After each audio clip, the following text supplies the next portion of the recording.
आता आपल्या खास क्षणांसाठी मिळतील अस्सल आणि पारंपरिक पेहराव महिलांना साजेसा Indo western premium clothing brand Radvi, जिथं तुम्ही मूळ चंदेरी पासून लिनन पर्यंत प्रत्येक भारतीय वस्त्रातील पेहराव खरेदी करू शकता. म्हणूनच आजच आमच्या ऑफिशियल वेबसाईटला भेट द्या. जिथं परंपरेचा साज तिथं रादवी तुमच्यासाठी खास. नमस्कार, मी इंदिरा. न्यूज अनकटच्या टॉप 10 मध्ये तुम्हा सगळ्यांचं स्वागत करते. पाहूया टॉप 10 घडामोडी. शेतकऱ्यांच्या विरोधात विधाने केल्याने वादग्रस्त ठरलेले कृषी मंत्री माणिकराव कोकाटे हे आता विधान परिषदेत ऑनलाईन पत्ते खेळत असल्याच्या चित्रफितीवरून अडचणीत आलेत. मुख्यमंत्री देवेंद्र फडणवीस यांनी व्यक्त केलेली नाराजी तर पक्ष त्यांच्याबाबत योग्य तो निर्णय घेईल ही राष्ट्रवादीचे प्रदेशाध्यक्ष सुनील तटकरे यांची भूमिका यातून कोकाटे यांची गच्छंती अटळ मानली जाते. लोकसभा आणि विधानसभा निवडणुकीत इंडिया आघाडीला पाठिंबा जाहीर करणाऱ्या आम आदमी पार्टी पक्षाने स्थानिक स्वराज्य संस्थांच्या निवडणुका स्वबळावर लढण्याचा निर्णय घेतलाय. राज्यातील सर्व स्थानिक स्वराज्य संस्थांच्या निवडणुका आप स्वतंत्र लढणार असल्याचं पक्षाचे राज्य प्रवक्ते मुकुंद किर्दत यांनी सांगितलंय.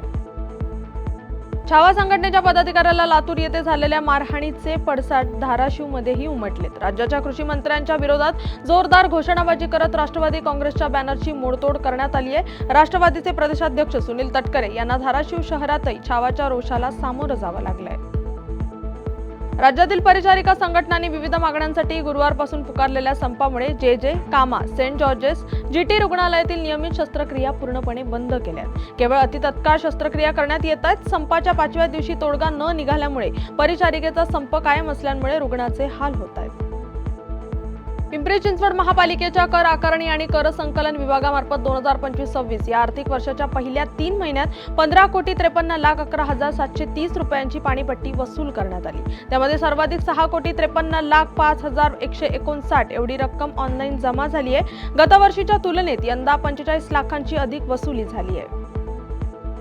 विकासाला पुढे घेऊन जाणारा शक्तीपीठ महामार्ग झालाच पाहिजे अशा घोषणा देत जिल्ह्यातील शेतकरी जिल्हाधिकारी कार्यालयात समूहाने आले. सातबारा घेऊन झालेल्या शेतकऱ्यांनी जिल्हाधिकाऱ्यांकडे हा प्रकल्प होण्याची मागणी केली आहे. तर या प्रकल्पाच्या आडवे कोण आले तर त्यास आडवा करण्याची तयारी असल्याचा इशारा राज्य नियोजन मंडळाचे कार्यकारी अध्यक्ष राजेश क्षीरसागर यांनी दिलाय. कोचीहून मुंबई विमानतळावर लँडिंगच्या वेळी एअर इंडियाचे विमान धावपट्टीवर घसरल्याची घटना सोमवारी सकाळी घडली आहे. यामध्ये विमानाचे 3 टायर फुटले असून विमानाच्या इंजिनालाही फटका बसलाय. मात्र यामध्ये प्रवासी आणि केबिन कर्मचारी सुरक्षित आहेत. मुसळधार पावसामुळे हे विमानाने धावपट्टी सोडली.